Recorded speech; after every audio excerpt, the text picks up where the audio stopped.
Le photovoltaïque flottant, une nouvelle filière émerge. Alors quelque chose qui émerge au sens propre, c'est quelque chose qui sort d'un milieu liquide, qui apparaît à la surface. Et ce n'est pas qu'un jeu de mots. Le solaire flottant apparaît de plus en plus clairement comme l'une des solutions de production d'énergie décarbonée et sans déchets radioactifs. Mais elle a forcément des impacts sur l'environnement qui sont en cours d'étude. Nous verrons comment un institut de recherche public travaille sur ce sujet. Une solution donc, une de plus, pour produire du kilowattheure vert quand il y a des problématiques d'accès au foncier. Une solution qui peut même contribuer à une meilleure gestion de l'accès à l'eau. Nous le verrons avec un exemple sur le territoire de l'Adour, dans le sud-ouest. L'intérêt est multiple. Voilà pourquoi le forum Energaia consacre pour la première fois une table ronde à part entière sur le sujet, pour apporter encore plus de clarté, si possible, sur cette filière émergente. Avec deux sujets bien distincts, les installations sur les lacs et les retenues, où nous assistons depuis, on va dire, à peu près 4 ans à un début de massification, et puis les installations en mer, où nous sommes désormais au stade des démonstrateurs. Commençons donc par la filière du photovoltaïque sur lac et retenue. Je demande à Vincent Pinchou de me rejoindre sur la scène et de prendre place sur l'un des fauteuils. Il est responsable de projet pour l'entreprise Ciel et Terre sur la partie Europe, Moyen-Orient et Afrique. Bonjour à vous. Vous pouvez prendre n'importe quel micro, normalement. Je sais pas si... oui. On peut passer par contre le support, l'autre support si c'est possible. Voilà, merci. Donc Vincent Pinchou. Alors, on a un petit problème, ça défile un peu trop vite. Nous avons voulu voir, pour commencer, avoir votre éclairage en fait. Un éclairage de pionnier, je dirais. Car Ciel et Terre s'est lancé en 2011 dans ce secteur particulier du solaire flottant et vous étiez, en tant que fabricant, aux côtés de l'entreprise Akuo pour la première véritable centrale flottante de France. Et là, on était en 2019, à Piolenc, dans le Vaucluse. Je disais, nous voyons là un secteur qui arrive à maturité sur le plan technique, sur le plan économique. Et dans un article datant de 2022, le journal du photovoltaïque évoquait 60 mégawatts de projets flottants raccordés en France, 300 mégawatts en développement. Au niveau mondial, nous serions à environ 2 gigawatts installés. C'est encore modeste au regard des quelques 19 gigawatts de solaire raccordés dans notre seul pays au 3e trimestre cette année. Mais on va dire qu'effectivement, l'émergence, elle est là. Vincent Pinchou, qu'est-ce qui a changé ces dernières années, à la fois pour votre entreprise, le marché, et puis concrètement, quelles sont les évolutions techniques majeures ? Bonjour à tous, je m'appelle Vincent Pinchou, je travaille chez Ciel et Terre International depuis 8 ans et aujourd'hui je suis responsable de la réalisation de projets au sein de la Business Unit Europe. Pour ceux qui ne le savent pas, comme vous l'avez annoncé, Ciel et Terre, on est un peu les leaders, les pionniers du solaire flottant, puisque depuis 2011, on a installé l'équivalent de 300 projets, qui représente 1,6 gigawatts de flottants installés dans le monde sur 13 années d'expérience. Et j'ai 10 minutes pour vous raconter un peu les évolutions de 13 années de flottants. Ça fait un peu moins d'1 minute par année, c'est très très court. Mais je vais essayer de vous donner des points clés importants à retenir de ces 13 années. Quand on parle d'évolution, on va parler d'évolution technique du produit en lui-même. On parle aussi d'évolution de la taille des projets et des différents types de réservoirs sur lesquels on installe des projets flottants. Et aussi une évolution dans la manière de répondre aux attentes de nos clients.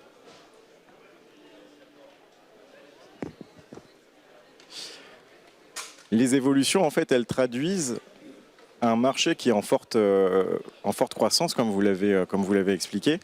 Et là, vous avez sur le graphe un peu l'évolution de la capacité installée mondiale de projets solaires flottants, mais pas qu'avec la technologie ciel et terre, mais toutes les technologies confondues à notre connaissance ciel et terre. Donc ce qu'on remarque, c'est qu'on est vraiment sur une évolution, sur une tendance exponentielle.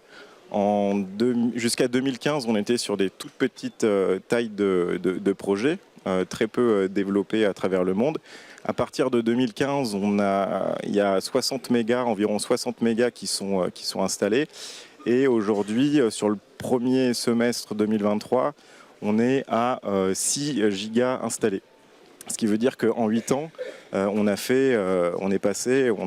x100 sur la capacité installée. Et on pense que ça va continuer de croître de cette manière exponentielle. Est-ce qu'on peut faire un distinguo entre ce qui se passe en Asie, en Europe, peut-être aux États-Unis? Alors, pendant très très longtemps, les installations de ces projets s'est faites en Asie, et surtout en Asie du Sud-Est, que ce soit la Chine, Taïwan, Japon. Peut-être parce que les politiques de développement de projets dans ces cultures et dans ces pays, c'est nettement se fait plus rapidement qu'en France et qu'en Europe.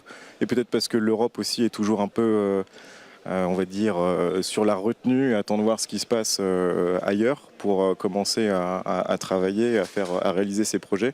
Mais en tout cas, ce qu'on voit aujourd'hui, depuis l'installation de Piolinc, c'est que c'est en train d'arriver en Europe, c'est un peu en train de boomer. Et de plus en plus, quand je parle de l'Europe, je parle aussi beaucoup de la France, parce qu'on a beaucoup de développeurs qui nous contactent pour les demandes de tarification creux et le support au développement de projets. Les appels d'offres de la Commission de régulation de l'énergie. Techniquement, alors, les évolutions principales, peut-être? Alors, on a eu plusieurs gammes de produits et en fait, les évolutions techniques, elles sont, on va dire, elles tournent autour de trois axes. Le premier, c'est la réduction du CAPEX. Le deuxième, c'est la compatibilité aux panneaux et aux onduleurs du marché. Et la troisième, c'est faciliter l'OPEX en proposant des produits plus facilement maintenables. Quand on parle de la réduction de CAPEX, on a les coûts d'investissement, hein, je traduis pour ceux qui ne seraient pas dans le move. Et l'OPEX, c'est donc la maintenance, on va dire, les coûts de maintenance. Donc dans la réduction des coûts de construction, on a une grosse dominante qui est très industrielle. À l'écran, vous avez le premier flotteur qu'on a sorti. En fait, c'était un flotteur à 12 degrés et le tilt, donc l'inclinaison du panneau, était donnée par le flotteur. Et on s'est rendu compte en fait que ça coûtait moins cher et c'était plus optimisé de faire un flotteur plat et donner l'inclinaison et le tilt par le système de fixation. Et comme ça, on utilise moins de matière et on devient nettement plus compétitif. Le deuxième axe de la réduction des coûts de construction, c'est le transport de la solution. On transporte des flotteurs, donc on transporte beaucoup d'air et c'est très contraignant de notre côté. Et en fait, quand on a réalisé que le flotteur plat permettait de mettre plus de flotteurs par palette, par comparaison, le flotteur que vous avez à l'écran, avec le tilt à 12 degrés, on mettait environ 8 flotteurs par palette. Aujourd'hui, avec des flotteurs plats, mieux optimisés, on est sur environ 15 flotteurs par palette. Ça permet de réduire tous ces coûts de transport. En termes de coûts, justement, si on va vous laisser balayer un peu plus, hein, pas forcément chaque année l'une après l'autre, mais si on prend les premiers flotteurs et aujourd'hui, l'effet d'échelle, les changements, c'est quoi les coûts, la diminution? Compliqué à répondre à cette question puisque chaque projet est un peu unique. Un ordre de grandeur, on va dire. On a sûrement dû baisser de au moins 20% depuis 2011. Quoi. Et le troisième axe d'optimisation produit, c'est de faciliter la construction. C'est-à-dire qu'on va sortir des produits et on va travailler avec nos équipes construction pour avoir du rétex, pour pouvoir sortir des produits qui sont plus facilement installables, et qui coûte moins cher en termes d'installation, c'est-à-dire moins de personnes nécessaires sur site pour construire. Et puis une réduction du temps d'installation. Ça, c'était pour parler des évolutions techniques par rapport à la réduction des coûts de construction. Ensuite, je vous ai annoncé la compatibilité panneau. Forcément, la technologie doit évoluer avec la technologie des panneaux. Quand j'ai commencé à travailler chez Ciel et Terre en 2016, on travaillait énormément avec des panneaux de 60 cellules. Donc on n'avait que 2 types de flotteurs. Ensuite, on est passé sur du 72 cellules. Et aujourd'hui, on est sur des panneaux M10 et M12 qui nécessitent une adaptation du produit pour pouvoir être compatible avec 99% des panneaux du marché. Et c'est pareil au niveau de l'installation des équipements électriques, les boîtes de jonction, les onduleurs string pour pouvoir les installer directement sur les projets flottants. Et la troisième axe d'évolution produit, c'est la réduction des coûts d'opération et de maintenance en proposant des produits et un système plus safe, plus opérable lors des 30 ans de durée de vie de la centrale et des business plans de nos clients. Ce qu'on a vu aussi en termes d'évolution, c'est au niveau des tailles de projets et des types de réservoirs, la donne a totalement changé. Dans les années 2015-2016, on réalisait beaucoup de projets de l'ordre de 1 méga, 500 kg, 2 mégas. En 2016, on avait réalisé en Europe, en Angleterre, sur le réservoir d'eau potable QE2, un projet de 8 mégas. C'était à l'époque le plus grand projet d'Europe et ça avait une taille très très significative à l'époque. Et aujourd'hui, on va être sur des tailles de projets de plusieurs dizaines de mégas, voire plusieurs centaines de mégas. On voit aussi des formes peut-être qui évoluent. Ça, c'est le retour d'expérience aussi. C'est quoi? C'est l'optimisation économique ou il y a autre chose au niveau technique dont on s'est aperçu? Alors, on essaye de rester sur des formes géométriques simples pour des questions techniques de distribution des efforts et des charges environnementales tout autour de la centrale, et puis aussi pour maximiser le nombre de panneaux qu'on va pouvoir installer sur les projets. Donc la taille des projets a évolué, les types de réservoirs sur lesquels sont installés ces projets a évolué aussi. Parce qu'avant, on travaillait énormément au Japon sur des bassins de rétention d'eau pour l'agriculture. Et aujourd'hui, on travaille sur tout type de bassins fermés, que ce soit toujours des réservoirs pour l'agriculture, énormément en France de bassins de carrière en fin d'exploitation, mais aussi des réservoirs de barrages et parfois même des lagunes totalement fermées. Là, vous avez à l'écran, il y a un cas de projet. Ça, c'était les tailles pour vous illustrer un peu ce que j'ai dit. En 2016, 2017, 2018, on était sur ce type de réservoir et type de puissance. Alors qu'aujourd'hui, depuis 2018, on est sur des puissances qui sont très grosses.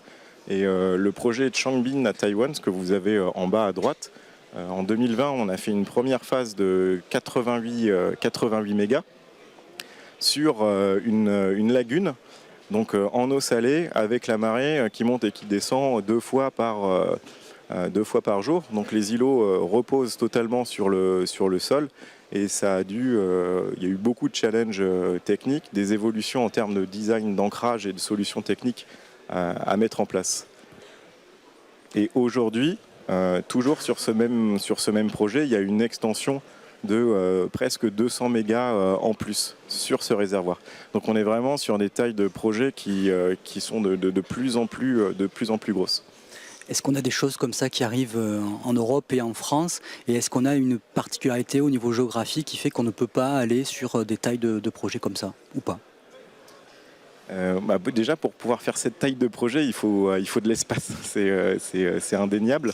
Après, il y a forcément des contraintes environnementales, que ce soit les vitesses de vent, de courant, de charge de neige ou toute autre caractéristiques qui sont inhérentes au réservoir qui définissent la taille maximum d'une centrale sur un réservoir donné. Et c'est vrai que dans les exemples que je vous ai montrés, il y a énormément de projets en Asie du Sud-Est, mais c'est en train d'arriver en Europe et notamment en France, où aujourd'hui on a la fierté et la chance de pouvoir travailler et construire le projet flottant européen le plus gros pour le client Q-Énergie. Et ça, c'est en France, à la frontière entre la Marne et la Haute-Marne, sur 6 réservoirs, 6 bassins de carrière. C'est les îlots Blandins. Et on parle de 73 mégawatts de flottants, répartis donc en 6 îlots. Projet à quelle échéance ? Les travaux d'ancrage ont commencé il y a environ 3 semaines et le raccordement de la centrale, si je ne m'abuse, devrait être fait en janvier 2025. Et peut-être pour finir et comme ouverture, en se mettant à la place de porteurs de projets, de développeurs, dans notre manière de répondre aux besoins clients, en fait, si je me mets à la place d'un développeur, mon objectif, en fait, c'est d'atteindre la pérennité de mon projet, la fiabilité d'un projet FPV sur toute la durée de vie de mon business plan.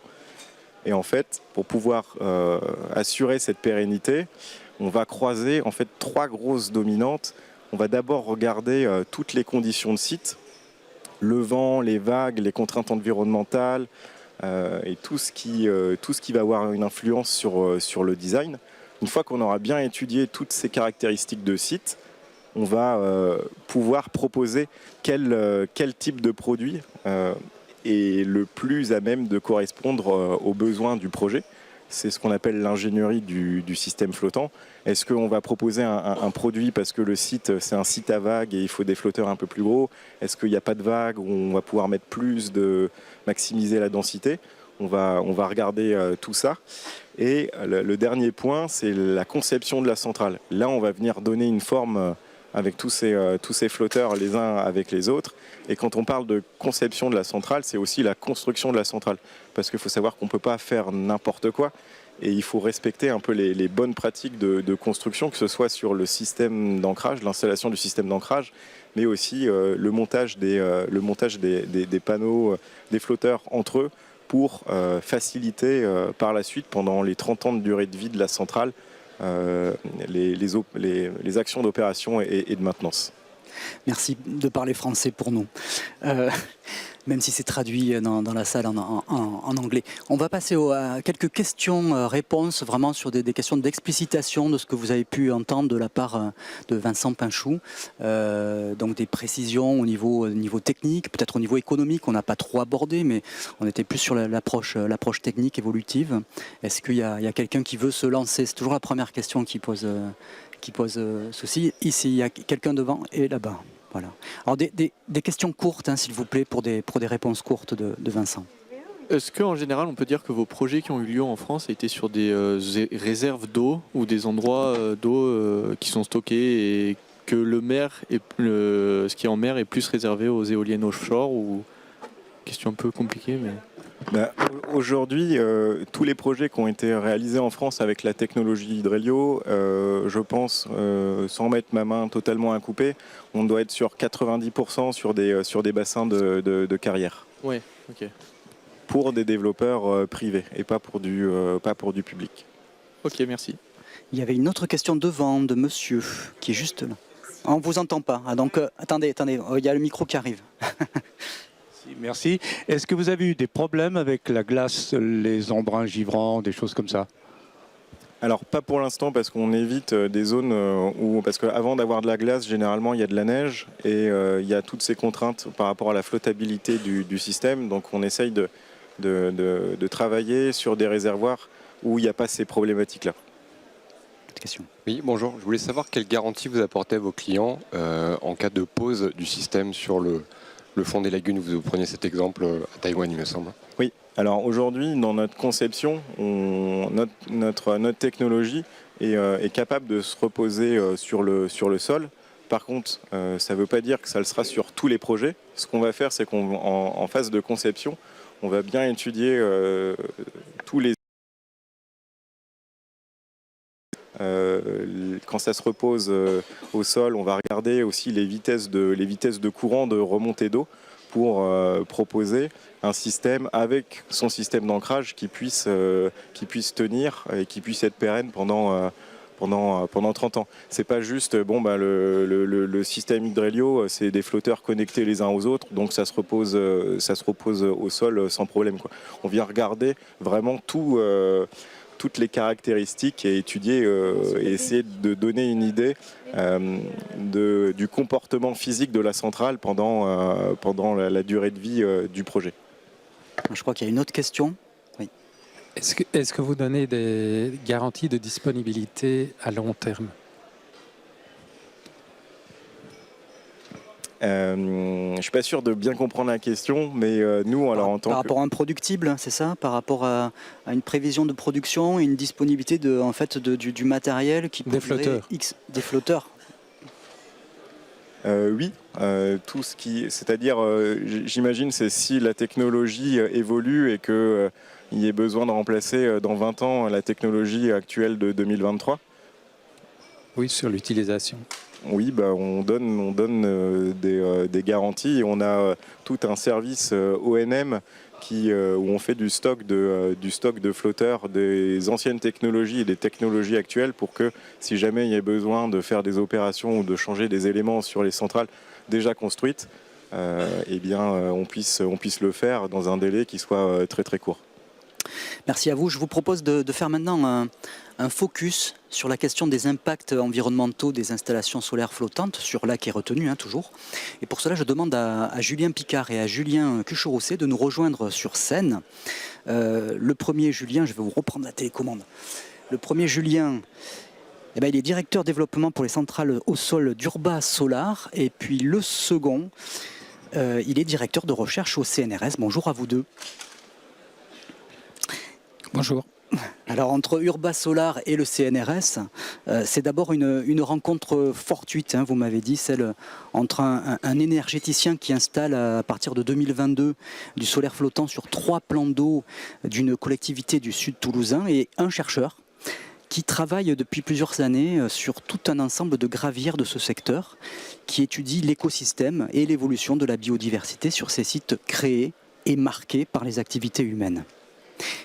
Et du coup, le solaire flottant, c'est un impact de plus à étudier. Julien Picard, avant que vous nous décriviez la centrale en question, est-ce que vous pouvez nous décrire le cadre de cette étude peut-être? Oui, tout à fait. Donc, bonjour à tous. Donc avant de laisser la parole à Julien qui pourra présenter plus en détail le sujet de recherche et les travaux qui sont en cours, l'idée c'était de replacer un petit peu le concept, le contexte général.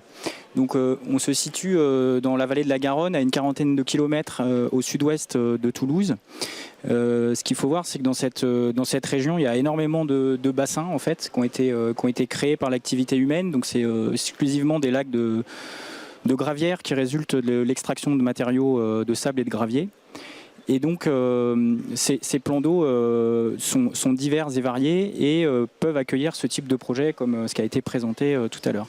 La particularité de cette région, c'est aussi qu'on a le fleuve Garonne qui passe à proximité et donc c'est un corridor écologique majeur sur le secteur et notamment pour des espèces d'oiseaux et notamment les oiseaux hivernants.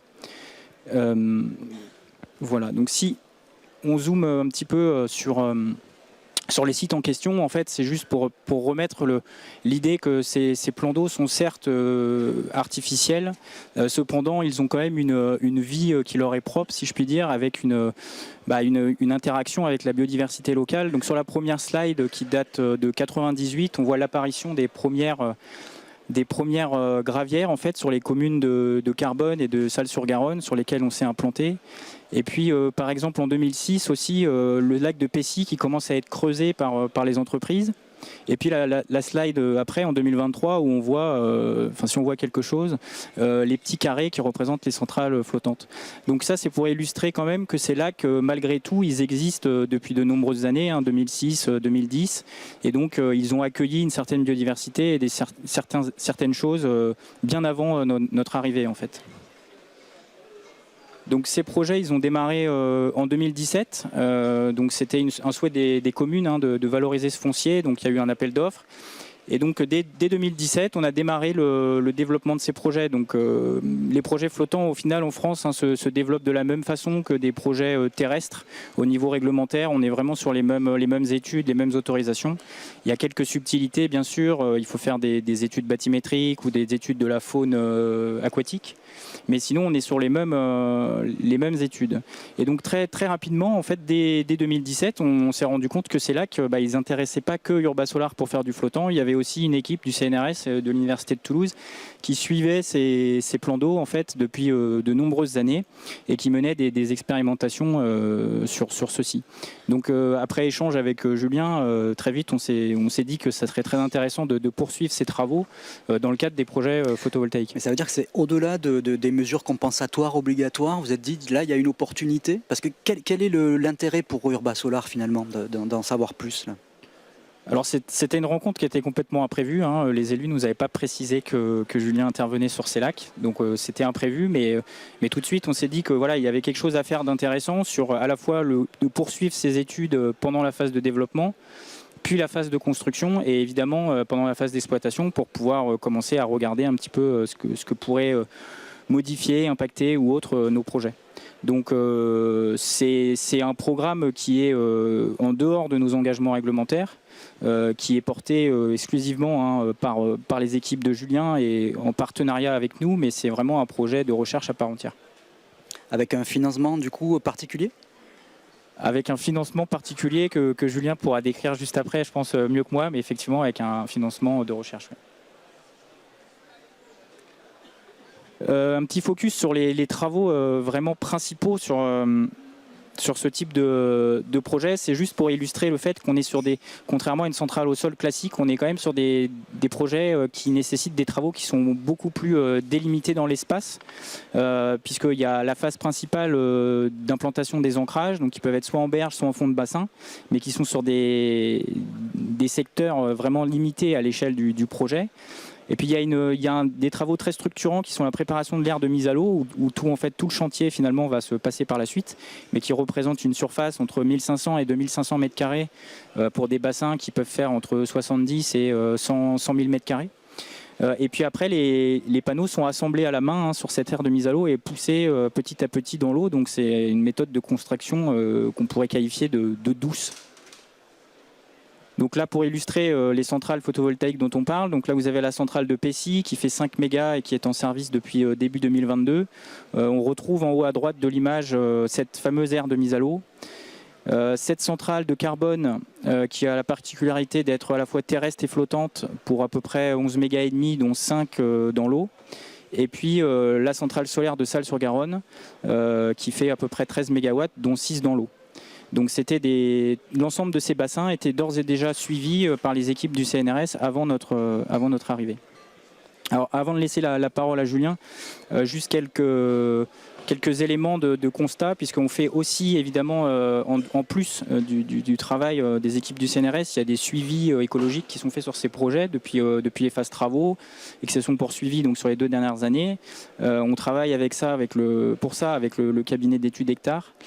Ce qui est assez intéressant sur ces projets, c'est qu'on voit que par rapport au suivi des habitats, comme je l'expliquais tout à l'heure, les travaux étant assez concentrés en fait dans l'espace, les habitats de ripisylves et de berges ont été très peu impactés en fait par les travaux. Donc il y a une recolonisation des habitats de berges très, très rapide par les espèces qui les fréquentaient par le passé, donc principalement des oiseaux de milieux semi-ouverts. Et puis il y a aussi quelque chose d'intéressant, c'est que cette aire de mise à l'eau qui n'existait pas à l'époque a amené de nouveaux types d'habitats sur la zone, donc des habitats plus ouverts, qui sont favorables à d'autres types d'oiseaux, et aussi à certains insectes comme les libellules qui n'avaient pas forcément d'intérêt avant sur ces berges. On suit aussi la faune, évidemment, sur ces types de projets, à plusieurs niveaux. Donc, le premier, c'est l'utilisation du plan d'eau. Donc, ce qu'on constate, c'est que les espèces, notamment avifaunistiques hivernantes, comme les canards, les cormorans, les foulques, continuent à fréquenter le plan d'eau pour se reposer, pour faire des haltes migratoires ou des choses comme ça. Donc, on a à peu près le même niveau en nombre d'espèces entre maintenant et sur les années précédant les travaux. Il y a aussi l'utilisation des berges donc, qui a été maintenue, comme je le disais, donc, principalement par les oiseaux et les insectes. Et puis on voit aussi ce qui est nouveau pour le coup, l'utilisation de la structure PV. Donc c'est un support plutôt opportuniste en fait pour les différentes espèces. Pour plusieurs raisons, mais on observe beaucoup de pontes de canards par exemple. Donc c'est plutôt par rapport à de la protection contre les renards par exemple, puisque les renards ont plus de difficultés à accéder au nid. Et puis aussi on constate différents phénomènes. Alors les libellules notamment utilisent des panneaux pour se thermoréguler. Et puis certains oiseaux chasseurs notamment comme les cormorans, les goélands, les hérons, etc. vont utiliser la structure un peu plus comme un perchoir pour mieux repérer on va dire leur proie. Voilà, je vais laisser la parole à Julien. Oui, merci. On en vient effectivement à cette étude que vous menez, Julien Coucherosset. Donc vous êtes directeur de recherche au CNRS, rattaché à l'université Paul Sabatier de Toulouse, et plus précisément, vous êtes membre du laboratoire Évolution et Diversité Biologique. Vous êtes écologue spécialisé dans les milieux d'eau douce. J'ai pas dit de bêtises. Non, c'est bien. C'est bien. Alors, et tout de suite, je vais casser le suspense. Parce qu'au risque donc de vous décevoir, il n'y aura pas de déclaration fracassante aujourd'hui, puisque vous l'avez compris, l'étude elle est née au début, on va dire. Hein. Enfin, vous allez nous le dire plus précisément, mais vous allez pouvoir nous expliquer quels sont peut-être les impacts attendus, recherchés, comment vous procédez, et puis peut-être, allez, un tout petit peu, peut-être quelques enseignements. Quand même. Ouais. Alors on n'est pas là pour faire des déclarations fracassantes, hein. On est là pour faire des déclarations plutôt robustes et factuelles. Peut-être pour commencer, le premier fait que je peux mettre en avant, je suis spécialiste moi de la biodiversité. Je crois que beaucoup de gens ici connaissent, comprennent la problématique du changement climatique. C'est qu'une face du problème en fait. Le changement climatique, c'est qu'une petite partie du petit problème. Le gros problème qui est derrière, c'est le problème de la crise de la biodiversité. Et l'idée de tout ça, c'est de se dire que si on essaie de travailler sur cette problématique de crise climatique, il ne faut pas qu'on néglige la partie biodiversité. C'est en fait les deux faces de la même pièce sur lesquelles il faudra essayer de prendre en compte nos interventions et les développements. Donc dans ce contexte, l'intervenant précédent a parlé un petit peu de ce qu'était le photovoltaïque à l'échelle nationale, internationale. On a fait une petite synthèse nous aussi de la littérature. On a trouvé 643 centrales à l'échelle du monde, énormément de centrales en Est du Sud-Ouest. On en a énuméré 70 en Europe et 9 en France, avec des taux de recouvrement moyens de 34% des plans d'eau. Alors ça, c'est un chiffre moyen qui ne veut pas dire grand-chose. Ça oscille entre 1% et 98% de la surface du lac. Donc vous doutez bien, quand on est écologue et quand on est intéressé par la biodiversité, quelque chose qui recouvre 1% du lac a priori moins d'enjeux que quelque chose qui pourrait couvrir 98% de la surface du lac. Donc c'est un petit peu l'idée de cette cartographie globale. Vous l'avez dit juste avant, hein, ça évolue à vitesse grand V. Voilà, c'est un instantané de 2022. Ce qu'on voit et ce qui est intéressant, c'est que plus le lac est grand, c'est la figure en haut à gauche, plus le lac est grand, moins on le recouvre. Donc ça, il y a certainement des éléments associés à de la législation, associés à la problématique de ce qu'on peut développer. Mais la petite figure en bas, vous voyez, elle est assez similaire. Plus le lac est grand, moins il y a de biodiversité à l'hectare. Donc en fait, ce que j'essaie de vous dire actuellement, c'est qu'on recouvre beaucoup des petits plans d'eau sur lesquels les enjeux de biodiversité à l'hectare sont plus élevés que les grands plans d'eau. Donc on voit que potentiellement, on vient toucher ici à des enjeux importants, puisqu'au jour d'aujourd'hui, à l'échelle mondiale, 87% des plans d'eau qui sont recouverts font moins de 50 hectares qui sont utilisés. Et cette limite de 50 hectares est une limite sur laquelle on sait qu'en dessous de ça, on va être sur des niveaux de biodiversité aquatique, ce qui est sous l'eau, assez élevés. Et donc des enjeux importants.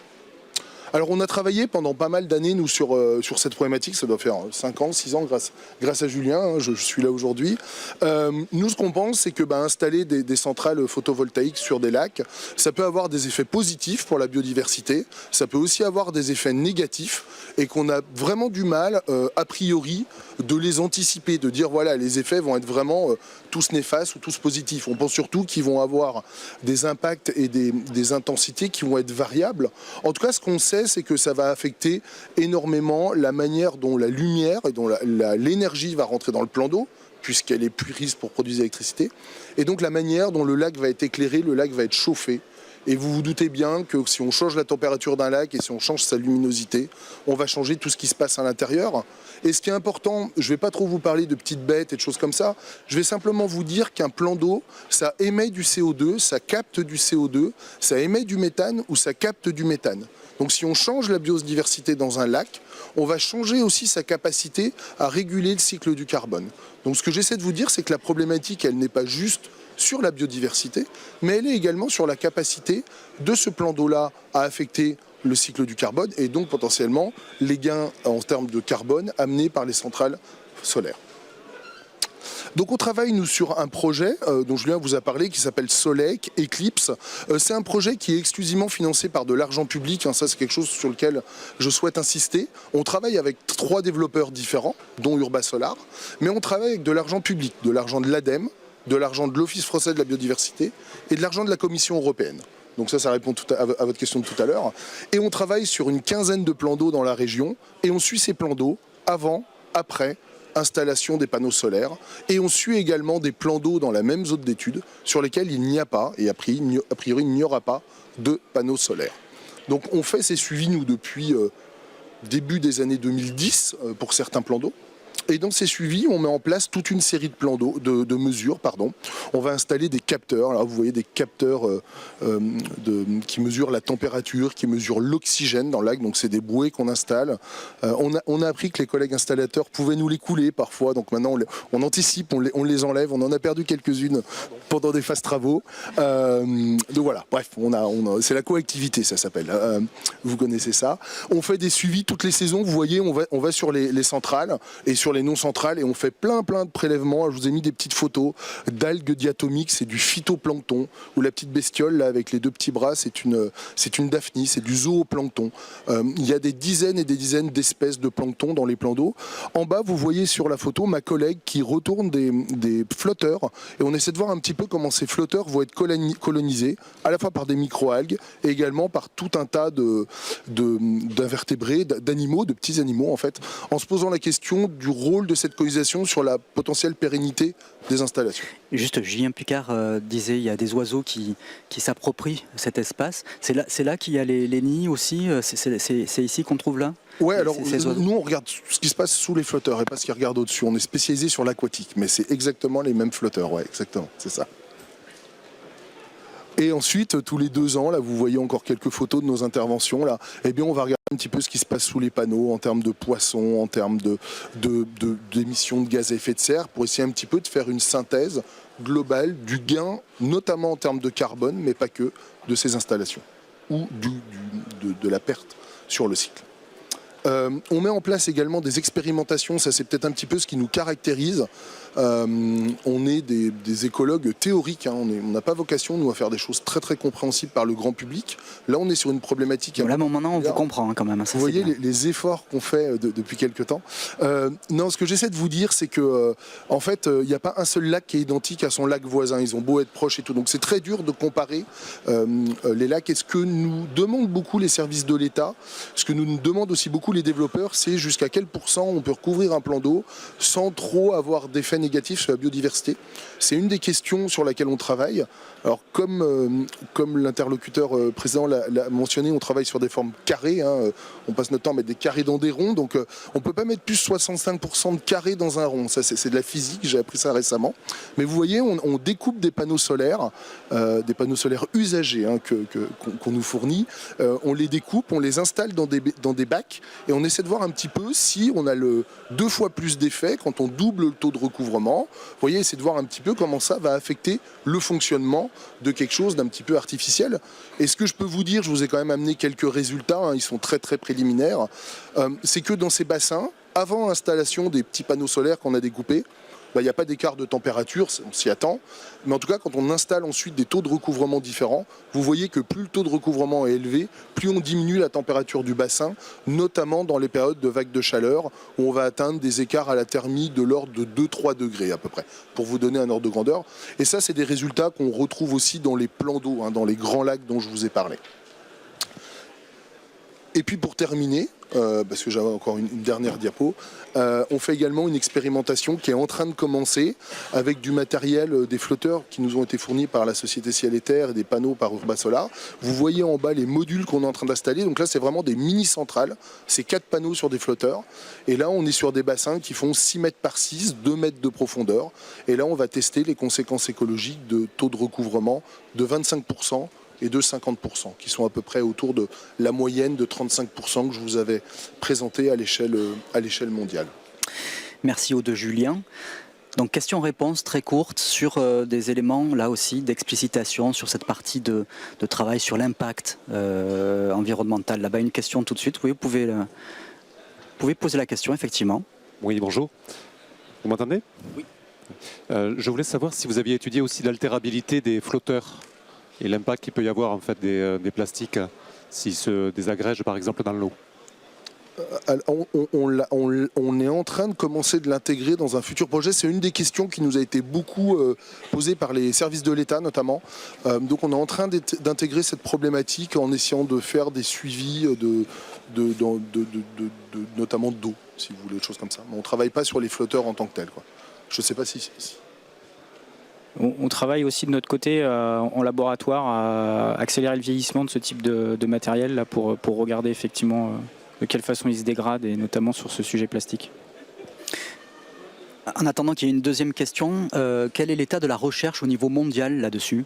Est-ce que vous êtes le précurseur du coup? Est-ce que vous travaillez dans le noir? Ou est-ce qu'il y a déjà des choses? On travaille dans le noir, hein, clairement. On a quelques équipes en Amérique du Nord, des collègues anglais, britanniques, quelques collègues aux Pays-Bas également qui commencent, mais la plupart ne sont pas des écologues des milieux aquatiques. C'est plutôt des gens intéressés par les problématiques environnementales. Mais globalement, l'état des connaissances, il est excessivement limité sur cette problématique-là.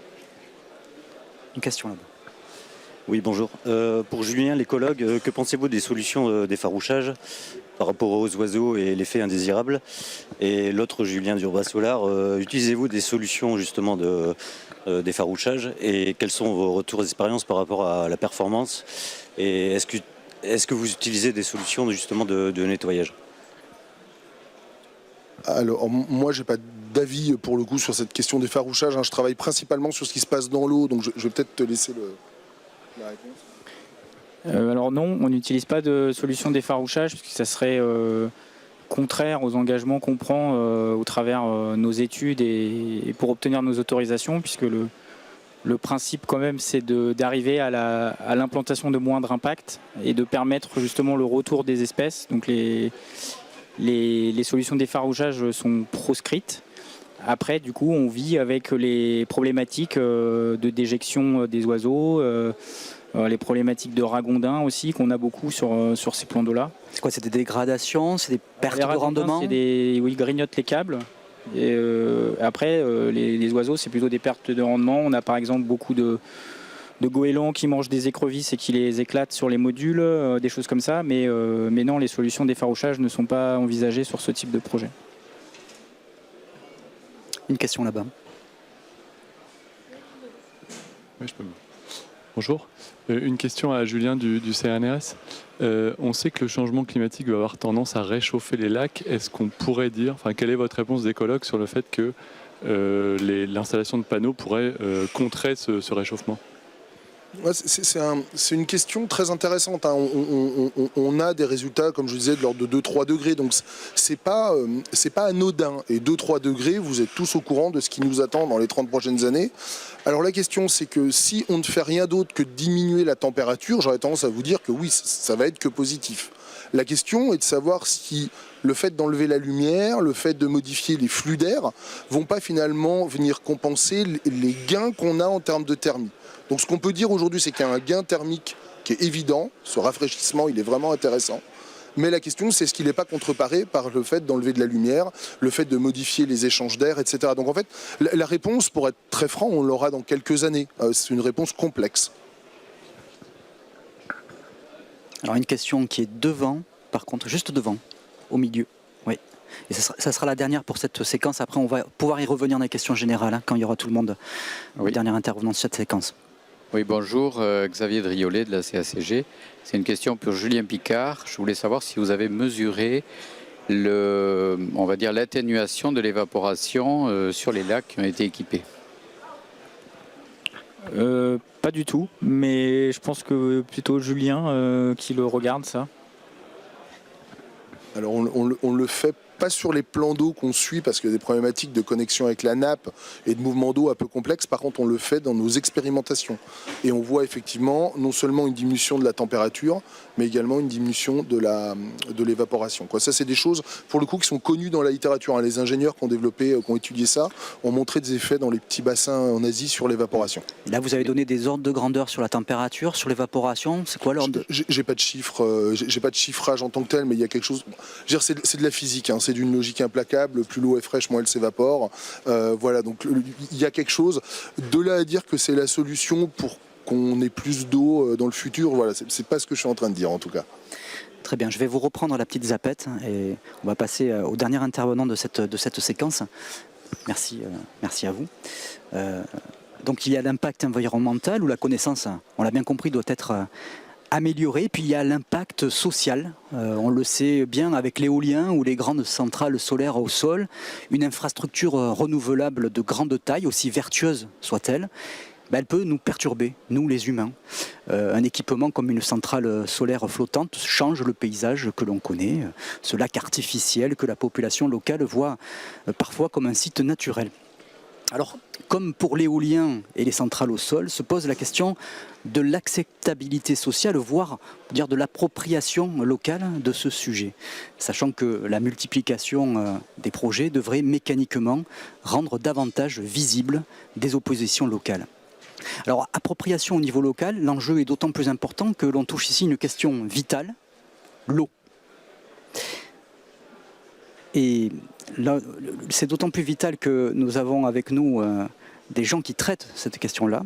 Donc on a fait venir François-Xavier Coindé pour l'institution Adour, un établissement public territorial de bassin. Vous êtes responsable du service biodiversité. Et votre cas est très intéressant, Monsieur Coindé, puisque votre structure gère un grand réseau hydraulique construit dans les années 80 pour sécuriser la production agricole et les milieux aquatiques. Bonjour à vous d'abord.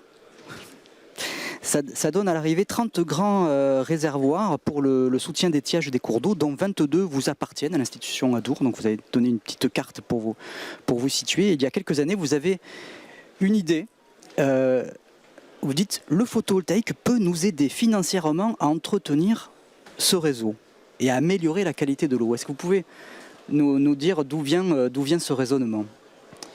Bien, bonjour à tout le monde. Donc, l'institution Adour, c'est un établissement public territorial de bassin fondé en 1978 par les 4 départements du bassin de l'Adour. Donc le bassin de l'Adour, c'est le coin sud-ouest du sud-ouest. Ces 4 départements, c'est Haute-Pyrénées, Gers, Landes, Pyrénées-Atlantiques.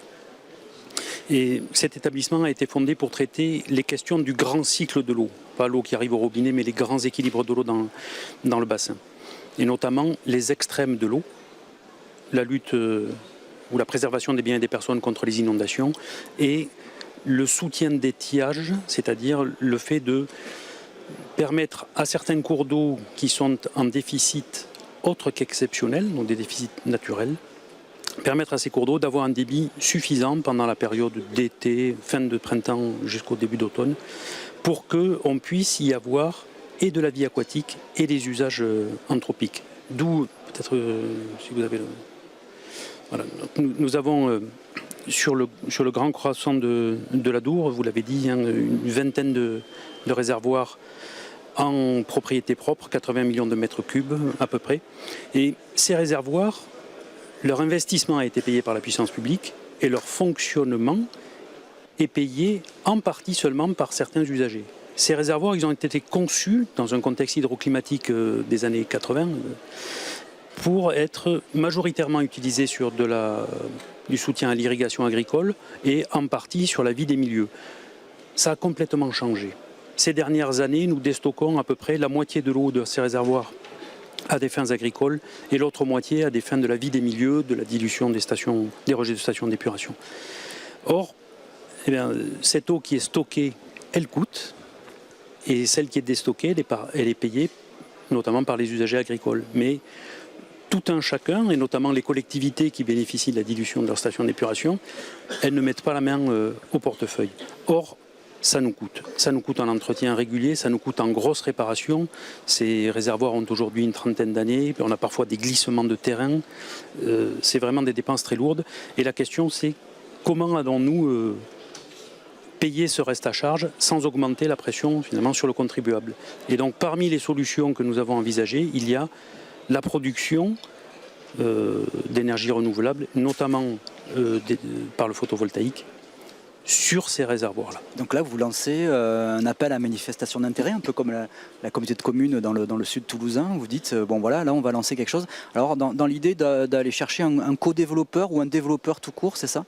Oui, nous avons lancé un appel à manifestation d'intérêt pour concevoir, développer, construire et exploiter des centrales de production photovoltaïques principalement, mais aussi hydroélectriques. Pas tellement pour la production d'électricité en elle-même, mais pour turbiner cette eau quand on la relargue et lui donner une autre qualité que ce qu'elle a quand elle est stockée. Voilà. Donc notre établissement fonde une société avec les 4 structures, 4 syndicats ou 5 départementaux de l'énergie, les 2 structures régionales aussi, Aquitaine et Occitanie, enfin Nouvelle-Aquitaine et Occitanie aujourd'hui, et puis nous retenons Cergy pour être donc le faiseur. Et à l'arrivée, donc ça sera sur plusieurs années. Hein. C'est quand même un projet assez colossal. Hein, Aujourd'hui, nous sommes dans la phase d'étude sur l'intégralité de ces réservoirs-là en plusieurs phases. Mais voilà, nous sommes alors on va en voir un peut-être pour qu'on ait une vision un peu de là où ça se situe et du côté du contexte, on va dire, des usages aussi, hein, d'expliquer qui sont les gens qui sont autour finalement, qui vivent là. Nous souhaitions partager cette image parce que, à notre sens, elle est représentative de l'ensemble des questions qui se posent. Nous parlons d'un réservoir, parce que c'est pour ça que ça a été créé, c'est un outil industriel, c'est un réservoir. Mais pour d'autres gens, c'est un lac. Et là, sur cette image-là, on a ces différents aspects. On voit la digue, on voit une petite cabane au pied de la digue qui donne une idée de ce qu'est cette digue-là, qui sont des digues en terre compactée. Et donc, on voit bien que c'est artificiel. Mais si on tourne le dos à la digue et qu'on regarde le reste du plan d'eau... Si on recadre la photo... Oui, si on le regarde différemment, on voit des boisements en bordure, on voit des choses un peu irrégulières, on voit la chaîne des Pyrénées dans le fond. Et donc, ce que nous avons là sous les yeux, c'est l'ensemble de ce à quoi sert directement ou indirectement ce réservoir. C'est un outil à destination d'irrigation agricole, à destination de soutien d'étiage, mais aussi c'est un plan d'eau sur lequel notre établissement a choisi d'accorder des droits de pêche, des droits de pratique nautique. Et puis il y a des usages qui se développent autour de ce lac-là, mais autour d'autres réservoirs.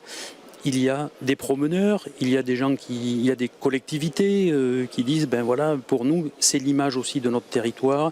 Il y a ici une guinguette, là des projets de cabanes dans les arbres. Voilà, donc nous sommes chez nous, c'est notre propriété, mais beaucoup de gens considèrent, non sans quelque bonne foi, qu'on est aussi chez eux. Et donc nos projets sur nos réservoirs, certains disent, vous avez des projets chez nous. Alors comment ça se passe justement en termes de, on va dire, l'acceptabilité, vous commencez à en parler au maire, quelle est la stratégie aussi adoptée, comment ça revient donc côté élu, côté pêcheur, vous en avez parlé, comment ça se passe? Alors nous en avons parlé, ou bien ils nous en ont parlé, ou bien ils en ont parlé dans la presse ou dans des pétitions. Ce qu'il faut voir déjà, c'est que peut-être contrairement à d'autres projets qui ont été évoqués précédemment, ces réservoirs, ils sont destinés à être remplis pendant l'hiver et ils sont destinés à ce que nous les vidions en partie, voire très fortement, pendant l'été. Et donc nous avons des différences de hauteur d'eau très sensibles entre les saisons et aussi des différences de remplissage très différentes entre les saisons. Parfois, il ne reste qu'une quinzaine de % de la surface du réservoir en eau à la fin de l'été. Donc en dehors de toute question de projet photovoltaïque, ces réservoirs-là, ils ont une vie d'usage et donc les gens sont déjà un peu habitués à voir ça. Maintenant, en amenant sur ces réservoirs-là des projets de photovoltaïque flottants, on dit « Ah, mais vous allez nous couvrir le lac, vous allez nous empêcher d'aller à la pêche, vous allez nous empêcher de faire du canotage, vous allez nous pourrir la vue pour les gens, nous on a des projets de cabanes dans les arbres, vous allez nous pourrir la vue, ou sur des réservoirs où quand je suis dos à la digue, j'ai le pic du Midi qui se reflète dans le lac. Si j'ai une centrale photovoltaïque flottante... Vous me piquez voilà. la vision carte postale. Et donc, il y a beaucoup d'éléments différents qui arrivent dans le débat. Et la question, c'est comment est-ce qu'on les aborde finalement un par un. Je reviens à un élément qui a été dit tout à l'heure sur que les scientifiques ne sont pas là pour faire des déclarations fracassantes, mais de venir sur des faits, sur de la démonstration. Il y a déjà cet aspect-là. Entre l'opinion exprimée après une soirée au bar des sports sur les impacts potentiels et la réalité de ce qui a été démontré ou de ce qui n'a pas été démontré, qui est en attente de démonstration, il y a déjà un écart. Commençons déjà par aller sur un terrain de ce qui est su et pas su. Mais après, il y a la capacité à discuter avec des gens quand ils nous disent « si vous faites ça, nous, on ne pourra plus venir à la pêche ».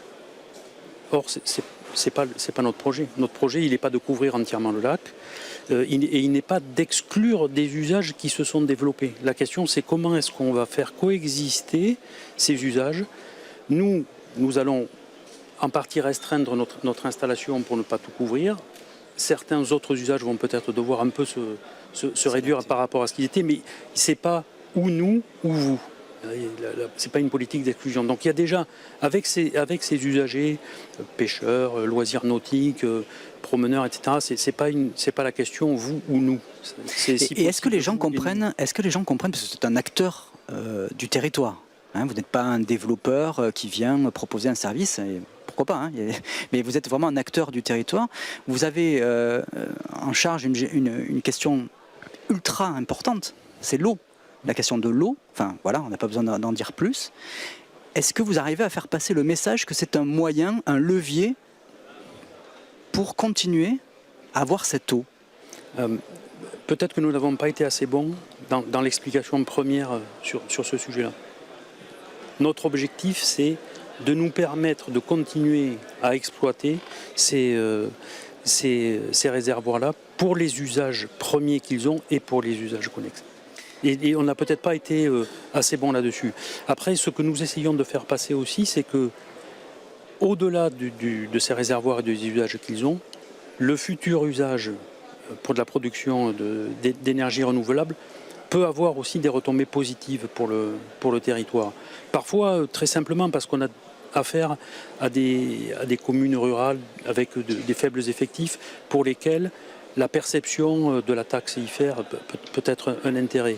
On peut avoir aussi l'intérêt d'utiliser localement une partie de cette production énergique pour des bâtiments communaux, pour des groupements Ça, c'est des pistes dont vous parlez avec les élus locaux, etc., d'une sorte de partage de la valeur, partage de l'énergie. Oui. À quoi ça sert? Ben voilà, on va s'en servir ensemble. Et ça c'est quelque chose qui est entendu?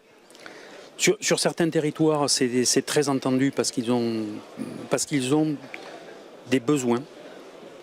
Sur d'autres territoires, c'est plus compliqué parce qu'ils nous disent nous, localement, on n'a pas des bâtiments communaux qui auraient besoin d'autant de ça, on n'a pas d'entreprise très demandeuse là-dessus. Et donc, laissez-nous tranquilles. Sur certains territoires, l'aspect paysager va compter beaucoup plus, mais il y a aussi... parfois, je n'engage que moi dans les propos qui vont suivre, mais parfois quelques fausses bonnes idées. On a des élus qui nous disent, plutôt que de faire une dizaine d'hectares de panneaux photovoltaïques, on va mettre du panneau sur les maisons et sur les bâtiments de la commune ou de la communauté de communes. Nous, on leur fait des ratios un peu simples en leur disant c'est ou une douzaine d'hectares de panneaux photovoltaïques ou en gros 2500 maisons de votre territoire, c'est-à-dire 40% des résidences principales. Voilà, On n'est pas à l'échelle. Ouais. Voilà, mais il n'y a aucun mépris derrière cet argument-là. Je ne suis pas sur ce terrain-là, mais entre la réalité de substitution éventuelle. Voilà. Merci à vous sur cet aspect territorial. Est-ce qu'il y a une ou deux questions, des demandes de précision sur ce que vivent donc ce territoire donc, qui est sur le côté de l'Adour, donc dans le sud-ouest de la France? Ou est-ce qu'on passe à un échange plus général pour cette séquence avant de parler du photovoltaïque flottant en mer? Alors, est-ce qu'il y a une question pour M. Coindé? Tout était clair, a priori.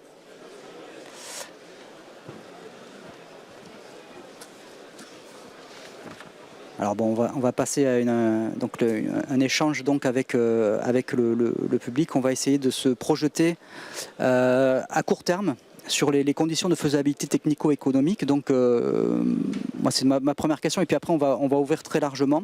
Donc, sur un site potentiel français énorme. Hein, bon, c'est l'Institut national d'études solaires, l'INES, qui a estimé à 10 gigawatts potentiel total, hein, 100 ans. Alors, c'est quoi le portrait robot, selon vous, d'un bon site équipable à court terme, au regard de l'évolution des techniques? Alors, il n'y a pas de bon ou de mauvais site comme il y a un bon chasseur et un mauvais chasseur. Il y a plus des sites qui sont faciles et d'autres qui sont plus complexes. Et les sites faciles, ça va être des sites où on a énormément d'informations sur le réservoir. Tout à l'heure, je parlais des conditions de site. Et ça va être, est-ce qu'on a des informations sur la variation de niveau d'eau depuis plusieurs années, sur la qualité de sol, sur la bathymétrie, sur tout type de contraintes. Donc déjà avoir toutes ces informations-là, ça rend un site d'une certaine manière assez facile. Ça nous aide forcément lors de la conception de l'ingénierie de la centrale, et je parle du système d'ancrage et comment faire pour que la centrale reste à sa place sur le réservoir. Et peut-être d'autres éléments qui viennent rendre facile un site, et ça a été un peu partagé tout à l'heure par Julien, c'est au niveau de la construction, c'est de pouvoir avoir des réservoirs avec de la place sur les berges pour pouvoir monter de manière douce, comme ça a été expliqué, les projets, avec de la place pour stocker, avec une facilité d'accès pour venir décharger tout le matériel nécessaire, que ce soit les flotteurs, les panneaux, le câblage électrique, etc. Il n'y a pas de...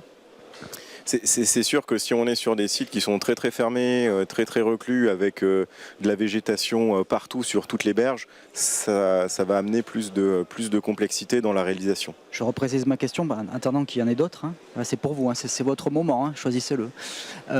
Est-ce qu'il faut arrêter les petits projets par rapport aussi à des questions environnementales qu'on pressent, par rapport à peut-être des notions de rentabilité? Est-ce qu'il y a une taille minimale? Est-ce qu'on peut partir sur ça? Je pense que là, c'est plus une question pour des développeurs. En tout cas, techniquement, on est capable de faire des petits projets chez Ciel et Terre ou des très gros. Il n'y a pas vraiment de limite technique, physique. Ça va être plus au niveau de l'investissement, j'imagine, et au niveau de la rentabilité. Peut-être pour compléter, il y a la difficulté technique qui a été évoquée, mais il y a aussi toute la difficulté réglementaire en fait, pour arriver avant la technique. Il faut savoir qu'un projet comme ça prend entre 3 et 4 ans de développement pour obtenir toutes les autorisations. Et s'il y a quelques années, le solaire flottant était vu par l'administration comme un moyen nouveau et intéressant pour éviter les conflits d'usage, notamment avec le monde agricole, aujourd'hui, le raisonnement est un peu différent et il y a quand même beaucoup plus de craintes et de questionnements au niveau des services instructeurs, justement sur l'impact de ces projets à long terme sur les plans d'eau. Donc tout l'intérêt de cet échange aujourd'hui et des travaux qui sont en cours, mais c'est de pouvoir montrer comment on peut insérer ces projets. Après, la taille des bassins va être peut-être un moyen d'y arriver, mais c'est aussi peut-être leur âge, comment ils ont été recolonisés. Il faut savoir que les lacs de Gravière aussi, ils sont réaménagés sur un plan particulier qui a été déposé par le carrier. Donc s'il a prévu un plan d'eau avec une haute valeur écologique, ça ne sera pas pareil que si c'est juste un plan d'eau standard, etc. Merci. Alors une question, une réaction. Ah, il y a une question au fond, oui. Bonjour, donc moi je voulais poser une question, c'est en fait comment vous gérez les catastrophes naturelles comme inondations ou choses comme ça, et s'il n'y a pas de risque que les panneaux partent ou qu'il y ait des risques électriques. Alors, question pour à la fois l'exploitant, peut-être aussi le fabricant qui est souvent associé. Comment on gère ça ? Alors déjà dans la phase de conception de la centrale, quand je disais qu'on regarde les conditions de site, on va s'intéresser beaucoup à savoir si on est est-ce qu'on est en zone PPRI, est-ce qu'il y a le moindre petit élément. On va chercher la pression dynamique la plus forte sur la durée de vie de la centrale, et si par exemple un réservoir a on va dire un niveau d'eau à 10 mètres mais que on a potentiellement une inondation, une crue centenale qui va faire augmenter le niveau à 15 mètres, mais peut-être une fois sur la durée de vie de la centrale, et ben on va prendre ce niveau d'eau maximum pour designer, pour dimensionner le système qui va retenir toutes ces contraintes environnementales. Donc on prend tout ça en compte lors de la phase de conception. Julien, peut-être un complément ? Non, pas grand-chose à ajouter. Effectivement, on fait un certain nombre d'études en lien avec les risques connus sur les sites sur lesquels on veut s'implanter, et on répond après, soit techniquement, soit réglementairement, soit assurantiellement aux risques connus. Là, on est sur de l'eau qui monte progressivement. On n'est pas sur un régime torrentiel normalement. J'imagine que s'il y a des réservoirs qui présentent ce risque-là, vous n'y allez pas peut-être. Alors les bassins de Gravière, ça bouge, mais c'est effectivement c'est assez lent, et puis c'est de l'ordre du mètre, 2 mètres peut-être entre la saison sèche et la saison pluvieuse. Par contre, après, ces terrains peuvent être situés, souvent les gravières, c'est en bordure de rivière. Donc si on est concerné par un risque inondation, là par contre, c'est beaucoup plus rapide, et c'est à ce niveau-là que va se faire le risque. Alors, est-ce qu'il y a d'autres questions ? Une question là-bas au fond, et une devant, et une là-bas. Ça y est, c'est parti. Alors, qui va avoir le micro le premier ? Bonjour, moi j'avais une question sur l'aspect sécuritaire, en fait, notamment avec ce que vous avez dit sur les réservoirs. C'est-à-dire que vous voulez conserver les activités qui ont été créées, c'est-à-dire par exemple la pêche dont vous avez parlé, et en même temps de construire la centrale flottante. Donc est-ce qu'il n'y a pas des risques électriques par exemple de lier des activités de pêche avec une activité de production électrique sur un même bassin d'eau? Ça, c'est la base de ces projets-là, c'est d'exclure ces risques-là. Vous n'allez pas sur tout le plan d'eau d'ailleurs, c'était un des critères que vous aviez. Alors, dans l'appel à manifestation d'intérêt, nous avions limité l'ambition, notre ambition et donc l'ambition du développeur sur la superficie qui serait couverte par les installations, notamment pour 2 choses. D'abord parce que nous voulons créer des recettes financières pour les besoins que nous avons et non pas au-delà de ça. Et en plus parce que, je vous l'ai dit, ces réservoirs, ils se vident. Donc on veut faire du photovoltaïque flottant et donc de se poser le moins de questions possible sur le photovoltaïque flottant qui devient posé. Voilà, ça c'est un des éléments. Et après, oui, la question de sécurité se posera sur la capacité à définir des zones de sécurité. Mais aujourd'hui, nos lacs, ils ne sont pas entourés de grillages, etc. Donc la question se posera pour la... J'allais poser la question justement, on connaît les centrales au sol qui sont grillagées avec des systèmes vidéo, des alarmes, etc. Qu'est-ce qui se passe sur un lac, ça? Est-ce qu'il y a un pêcheur qui peut canoter, arriver, monter sur les installations? Qu'est-ce qui se passe? Moi, je peux vous parler des plans d'eau qu'on étudie. Il y a deux options en fait. Il y a l'exclusion totale de toute coactivité et il y a également des plans d'eau sur lesquels la coactivité est prévue. La plupart de ces plans d'eau-là ne sont pas navigables. Donc on parle de pêcheurs qui vont rester en berge et de gens qui vont promener leurs chiens, se promener. Donc la coactivité, le risque électrique, là, je ne pense pas qu'il y ait d'enjeu particulier à ce niveau-là. Merci. Donc il y avait une question devant, une question là-bas. D'abord là-bas, donc, il y a le micro, et après, question devant. Oui, bonjour. J'ai une question quant au développement de ces petites centrales. Est-ce qu'il y a des chances qu'on voit développer des petites centrales flottantes un peu partout, comme on peut le voir avec les centrales de moins d'un mégawatt crête? Ou est-ce que toutes les contraintes que vous avez évoquées font que les centrales flottantes seront limitées à des cas assez particuliers où un peu tous les astres sont alignés? Ça rejoint un peu la question que je vous ai posée tout à l'heure. Est-ce que, donc en gros, si je reformule, est-ce que des petites centrales sont pertinentes ou au contraire vont être exclues de par des conditions peut-être plus économiques que écologiques? Je pense que ça sera plus des questions économiques. Effectivement, plus les projets vont être petits et moins les gains d'échelle seront possibles. Donc il faut savoir qu'entre développer un projet d'1 méga ou développer un projet de 25 mégas, en fait, c'est le même travail au niveau de développement pour un projet final qui n'est pas le même du coup. Et voilà, Ça coûte combien une étude d'impact sur un projet de flottant? Ça, il faut demander à tous les collègues bureaux d'études qui sont dans le salon, mais je sais pas, c'est entre 40 et 60 000 euros une étude d'impact, quelque chose comme ça. Donc ça ne sera pas forcément plus cher au niveau flottant. Il y aura des études différentes par contre qui vont venir s'ajouter. Après voilà, c'est pareil que de développer un projet au sol d'1 méga. Après pour le valoriser, c'est plus compliqué qu'un projet de 10 mégas parce que l'électricité qui sort est plus chère. Autre question? Oui, j'ai deux questions d'ordre technique. Premièrement, on parlait du refroidissement des lacs. Qu'en est-il du refroidissement des modules qui peuvent présenter du coup un gain de performance par rapport aux centrales au sol classiques? Et deuxième question, comment est pris en charge la bifacialité des modules sur les centrales flottantes? Des questions très techniques effectivement pour Terre et Ciel. Au niveau de l'effet de refroidissement, on sait qu'il existe parce que la température est plus fraîche à la surface d'un réservoir que sur les berges de ce même réservoir. Mais parce que là aussi on a des ordres de grandeur.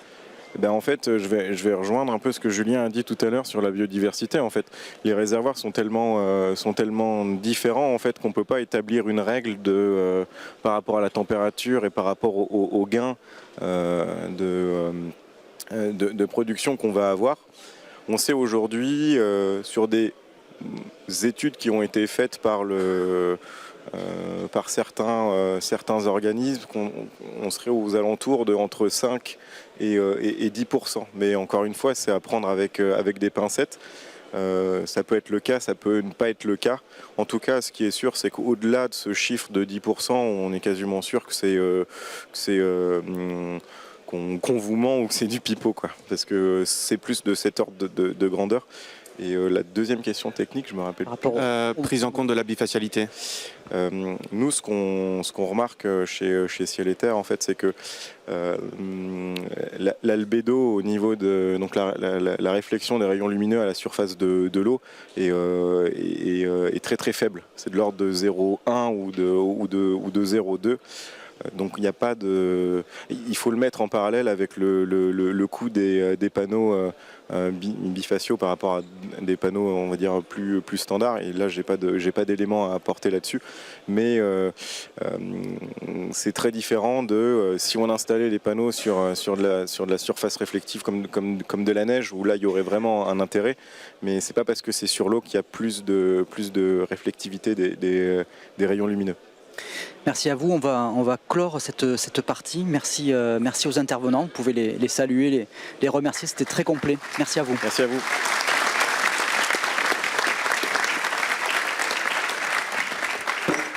Voilà, et on passe à la seconde séquence de cette table ronde sur le solaire flottant. Et là, cette fois, c'est en mer. Nous sommes là sur un sujet très novateur que nous abordons pour la toute première fois sur le forum Energaia. Et nous avons la chance d'avoir avec nous les représentants de 2 entreprises françaises qui sont parmi les plus avancées. Je leur demande de me rejoindre à leur tour. Charles Smadja pour Arema Energy et Aurélien Croc pour Solar in Blue. 2 entreprises qui ont franchi un cap important dans le développement de leur projet en mettant en service leur premier démonstrateur. Bonjour à vous. Voilà, vous pouvez prendre un micro chacun. Nous commençons avec vous, Charles Smadja. Vous êtes le directeur d'Arema Energy basé à Toulouse. Et regardons tout de suite une petite vidéo que vous avez réalisée spécialement pour nous à Energaia, qui présente votre entreprise et dévoile les images de votre... Hop, on n'est pas du tout sur le bon... Sur le bon support, on a basculé sur l'agrivoltaïsme, ça c'est la table ronde d'après. Donc si on peut revenir sur le photovoltaïque flottant, ça serait super. Désolé. Donc là on va passer vite fait et on a normalement, après ce qui s'est passé donc sur l'Adour, on va avoir le solaire flottant, donc la petite vidéo de Arema, donc son Roland, c'est encore après. Donc je prends la main peut-être là sur ce qui se passe. Voilà. C'est parti.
Voilà, merci à vous pour cette petite vidéo spécialement conçue pour nous à Energaia.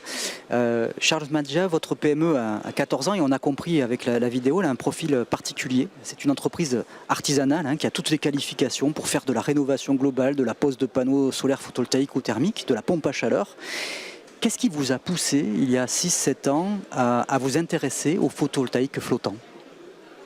Alors bonjour. Donc nous, comme vous l'avez compris, on est une entreprise qui posons des panneaux solaires et les exploitons, puisqu'on a aussi une filiale qui possède des centrales solaires et qui vend de l'électricité. Et on a été amené à faire du solaire flottant via nos clients. qui nous ont demandé d'installer pour eux des panneaux, des centrales flottantes. Et par là même, certains clients, donc, qui sont des gens de l'oil and gas, nous ont demandé de voir si on pouvait réfléchir à des solutions qui pourraient être utilisées en mer. Donc nous, on n'est pas du tout une boîte de R&D où on a eu une idée un jour de réinventer le monde. On a eu simplement des besoins de clients qui nous ont été remontés et on a essayé de répondre à ces besoins de clients. Et on s'est rendu compte qu'on pouvait faire quelque chose. Et donc c'est ce qu'on a fait. Donc on a développé cette fameuse, cette technologie que vous avez vue. Donc ce que vous avez vu, c'est de vraies centrales, aussi bien sur les toitures que les centrales en mer. Donc on a mis 2 prototypes en mer pour un de nos clients. Donc des prototypes, si j'ai bien compris, sont en Malaisie. Après, peut-être vous reviendrez là-dessus, c'est pour le choix. Est-ce que vous pouvez les décrire un tout petit peu? Donc ce sont des tests. Donc notre idée, c'était pas de faire de l'ingénierie pour faire de l'ingénierie, donc de rentrer dans trop de détails, de calculs et d'impact, qui bien sûr sont à considérer, mais on voulait dans un premier temps déjà voir si ça avait une chance de marcher ou pas du tout. Est-ce que ça tient? Voilà, quand on voit comment ça bouge avec les vagues, c'est spectaculaire. Qu'est-ce qui se passe, quoi? Alors c'était l'enjeu de ce qu'on a fait, c'était de dire, voilà, on fait un vrai test et on voit si ça casse complètement ou si ça casse pas. Donc on s'est mis en conditions réelles, on avait 2 centrales, on les a toujours d'ailleurs, elles sont toujours en test. Donc elles sont en test depuis plus d'1 an. Là elles sont en train de passer leur 2e mousson. Donc la mousson en Malaisie, c'est des vagues de 6 à 7 mètres. Et donc nos centrales, il y en a une qui est à 7 km de la côte, donc qui est à plus de 50 mètres de fond, donc qui est complètement offshore, on peut dire. Et une deuxième qui est aussi complètement offshore, mais qui est que à 1 km des côtes. Pourquoi ces choix? Pour des choix pragmatiques, une fois de plus, c'est qu'à 7 km des côtes, pendant la mousson, on a un risque de vol avec les trolleys vietnamiens. Donc on a couvert notre risque de vol en doublant l'installation. Voilà, c'est la seule raison objective d'en avoir fait 2. Donc, en termes d'installation, donc ce sont des panneaux classiques où il y a déjà des choses différentes. Et au niveau des flotteurs, qu'est-ce qu'on peut dire? Voilà, évidemment, il y a peut-être des choses confidentielles, mais qu'est-ce que vous pouvez nous dire là aujourd'hui à Energaia pour qu'on ait une idée de c'est quoi le matériel utilisé?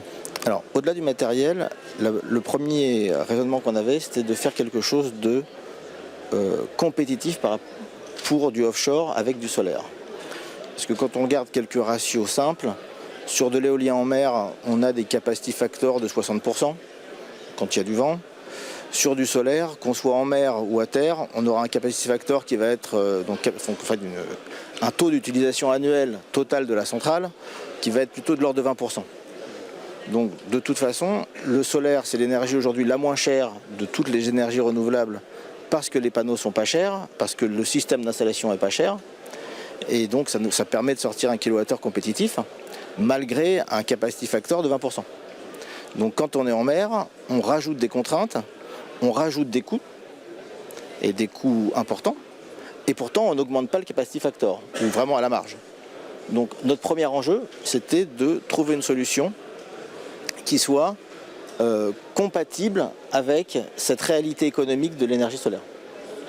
Donc c'est pour ça qu'on est parti sur des solutions qu'on connaissait bien et qu'on a customisées pour les adapter en mer, notamment en termes d'ancrage, notamment en termes de support de modules, en termes de matériaux, mais en restant dans des coûts très raisonnables, et notamment des coûts d'installation très raisonnables, parce qu'on voulait éviter toutes les solutions de type dry dock, grue, qui sont rentables sur des centrales de plusieurs des éoliennes flottantes de plusieurs mégawatts, mais qui nous semblaient pas pertinents pour du solaire. La taille là, du démonstrateur ou des démonstrateurs, c'est quoi en termes de puissance? Alors là, on est sur des démonstrateurs de 15 kW, donc c'est vraiment du tout petit. Mais c'est ça qui est paradoxal dans le solaire en mer, c'est qu'en fait, en termes d'ancrage, les démonstrateurs de 15 kW sont beaucoup plus compliqués à ancrer qu'un démonstrateur plus grand. Donc on est vraiment parti sur un crash test. On a dit voilà, on va le mettre dans les conditions les pires.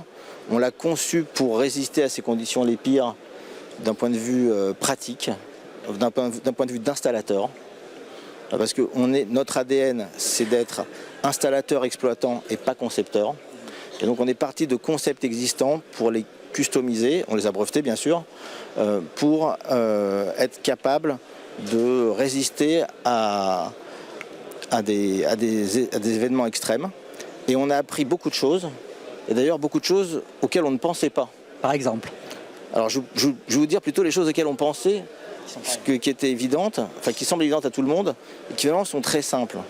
C'est-à-dire que la première chose auquel on pensait, c'est « et la salissure ».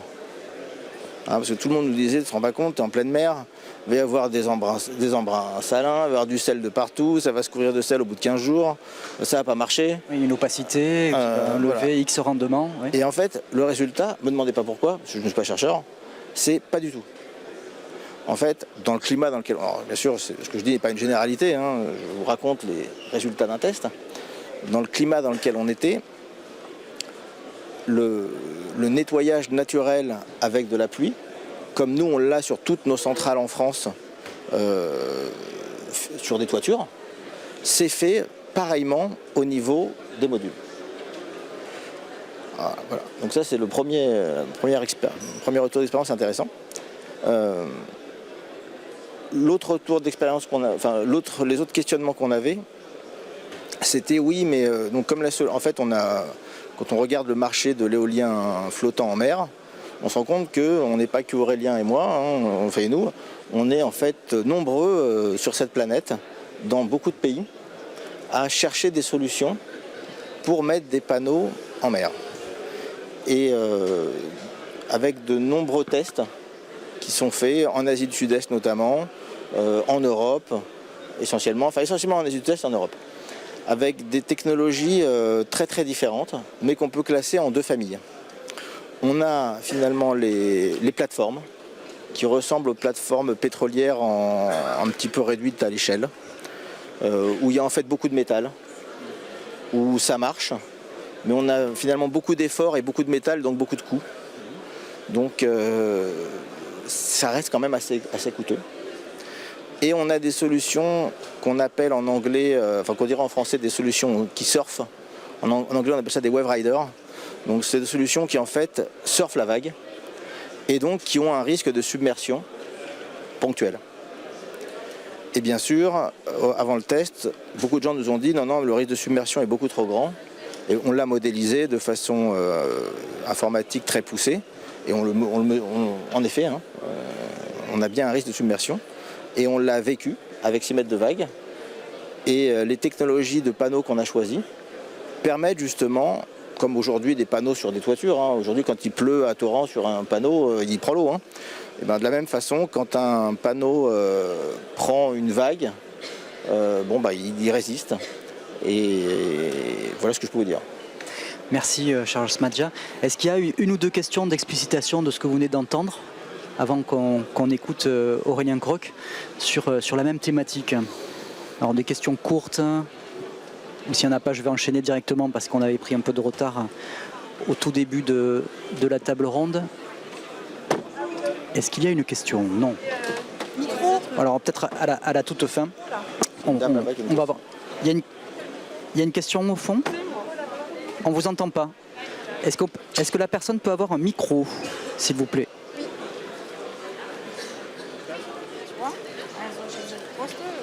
Oui, bonjour, j'ai juste une question. J'ai peut-être loupé l'info, mais du coup, les deux prototypes sont en Malaisie. Et du coup, je me demandais pourquoi en Malaisie. Est-ce qu'il y en a en France aussi? Alors, nous, comme je dis, on est une entreprise commerciale. On n'est pas une entreprise de R&D. Donc, on a répondu à une question d'un de nos clients qui se trouvait être en Asie du Sud-Est. Donc, face à cette perspective commerciale, on a développé une solution pour le marché visé. Ça ne veut pas dire... Alors, pour répondre à votre question, vous savez, en France, on dit « nul n'est prophète en son pays ». Mais je peux vous dire quelque chose, s'il n'est pas prophète en son pays, il l'est encore moins ailleurs. Donc, notre enjeu, c'est surtout pas de dire qu'on va tout développer à l'étranger. Là, on a eu un marché à l'étranger, donc on l'a pris. Mais bien sûr, on est en train de chercher des solutions pour le tester en France, avec toutes les difficultés que vous avez pu entendre dans les intervenants auparavant, puisque bien sûr, en France, on est quand même beaucoup plus normé. C'est le pays de la loi, donc on respecte les lois.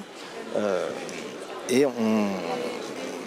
on doit bien sûr vérifier tout ce qui est environnemental, etc. Et on est en cours d'études de sites qui pourraient être pertinents. Merci à vous. Donc là, je me tourne vers Aurélien Croc et je lui donne la zapette. Donc vous êtes le directeur général de Solar in Blue, basé à Montpellier. Et derrière cette petite entreprise innovante, il y a une histoire humaine là aussi.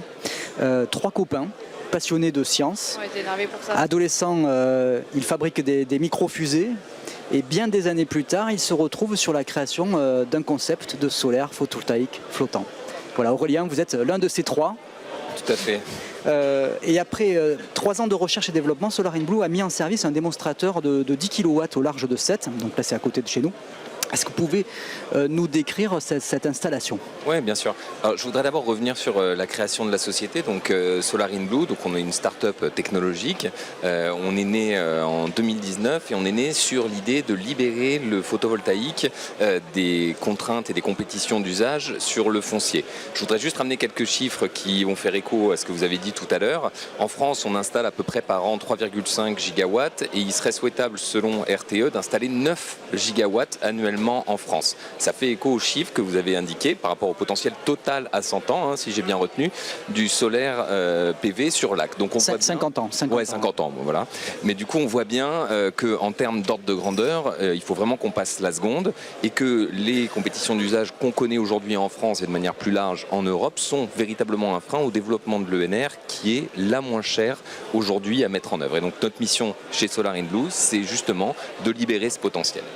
Libérer ce potentiel, pourquoi ? Aussi parce qu'on l'a dit, le solaire c'est une énergie qui est très sensible aux effets d'échelle. Plus vous faites des gros projets, moins le kilowattheure est cher.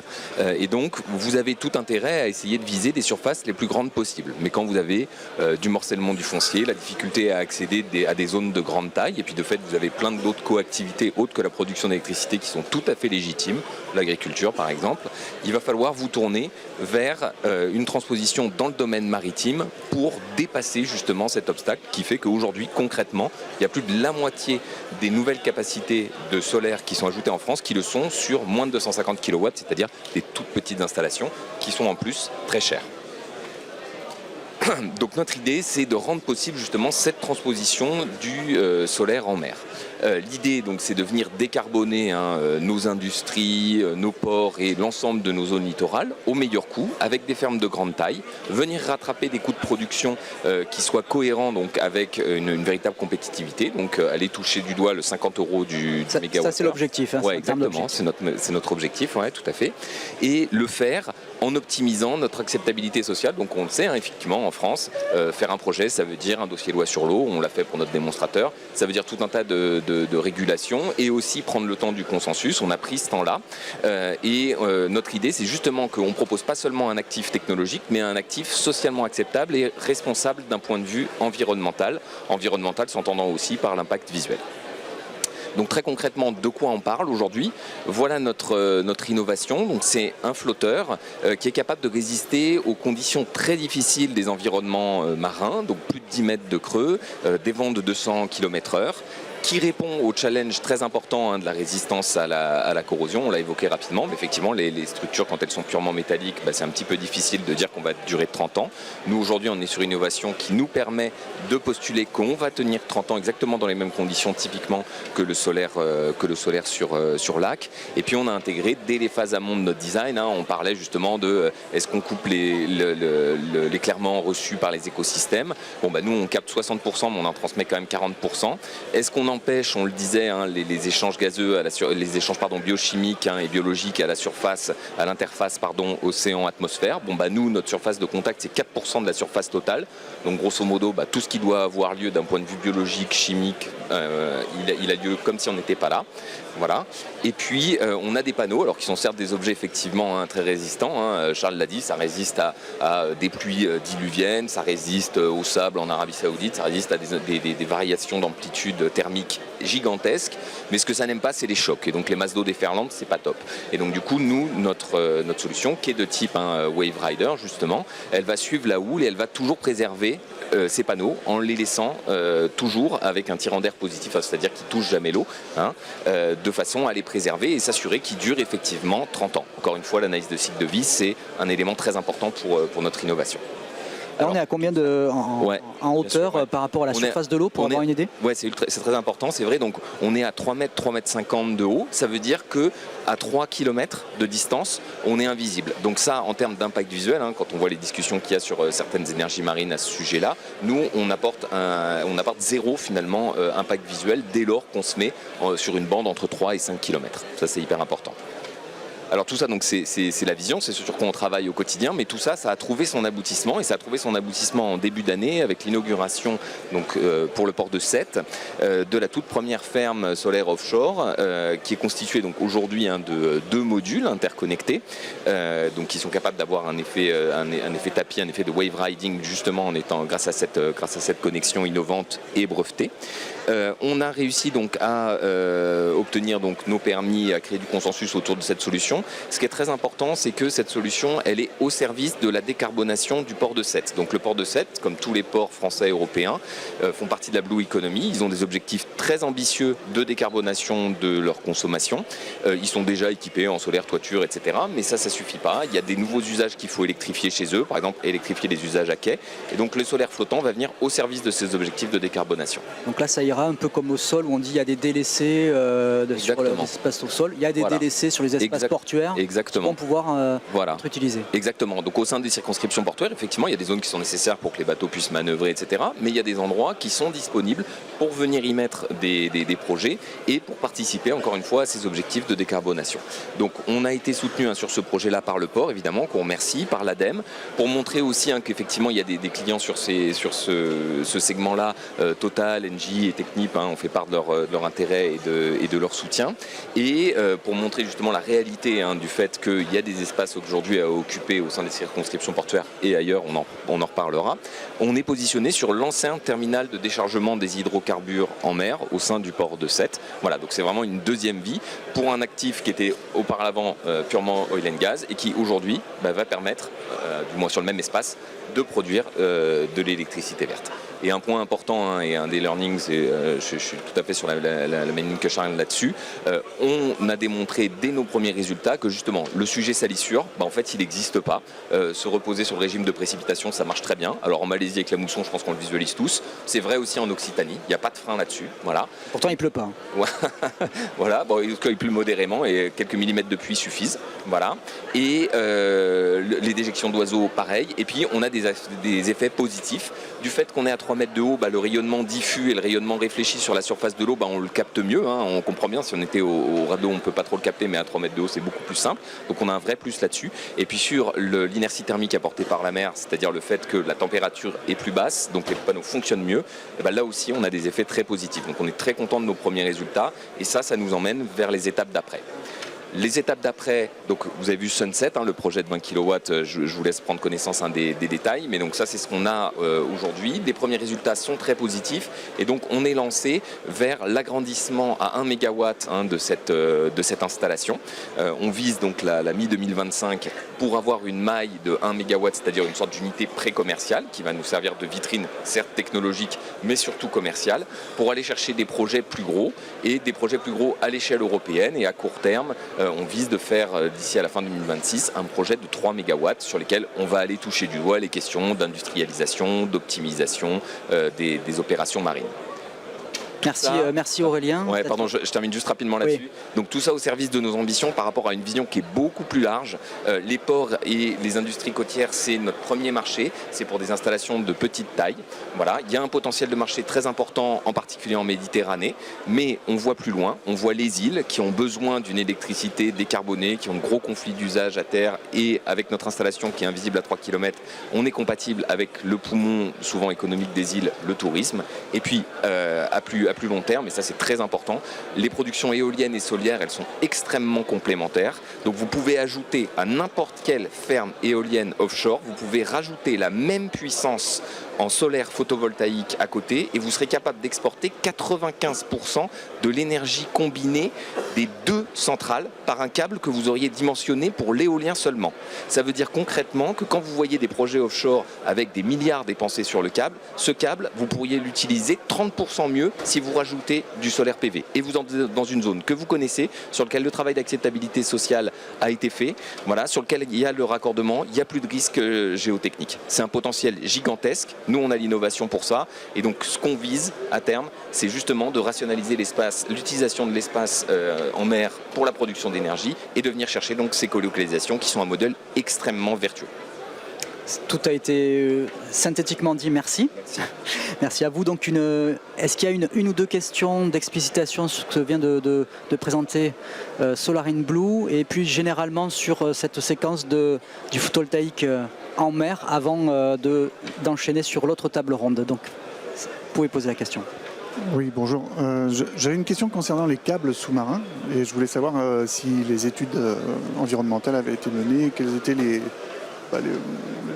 résultats de ces études et les impacts sur les fonds marins, l'écologie marine. Alors est-ce que c'est les câbles sous-marins en général pour les énergies renouvelables ou dans ce cas particulier avec des contraintes particulières? En général, parce que de toute façon on utilise le même câble que la centrale éolienne. Donc ça vaut pour les éoliennes comme pour la Solar in Blue. Alors sur la partie étude d'impact, nous c'est vrai qu'on se focalise vraiment beaucoup sur nos ancrages qui sont les moins invasifs possibles, sur l'effet de nos structures. Après le câble en fait il est installé la plupart du temps par RTE, donc ça c'est plutôt leur périmètre. Nous là où on va avoir en fait des aspects positifs spécifiquement sur le solaire offshore, c'est qu'en fait si vous voulez faire de l'éolien offshore pour être invisible, il faut que vous alliez à 20 km. Bon bah nous vous faites que 3 ou 5. Donc je peux pas vous répondre parce qu'on n'est pas encore commerciaux sur ces éléments-là vraiment en détail, mais évidemment ce sera pris en compte. Mais un des premiers éléments de réponse qu'on peut vous dire, c'est que des fois déjà de base, on fera 4 fois moins de longueur, donc 4 fois moins d'impact. Est-ce qu'il y a une autre question? Non? Pas de question. Je pense qu'on va revenir sur ce sujet, à mon avis, sur Energaia. Ce n'est qu'un début, parce qu'effectivement, Aurélien, vous avez, je pense, résumé l'enjeu majeur, en tout cas à nous, dans un environnement proche, avec l'éolien flottant en mer tel qu'on veut le développer en Méditerranée. Ça va être un vrai sujet. Merci à vous deux pour cette présentation, cette découverte pour nous du photovoltaïque en mer. Bon Energaia à vous, peut-être rendez-vous tout de suite pour la table ronde agrivoltaïsme, et sinon bon salon. Merci. Merci.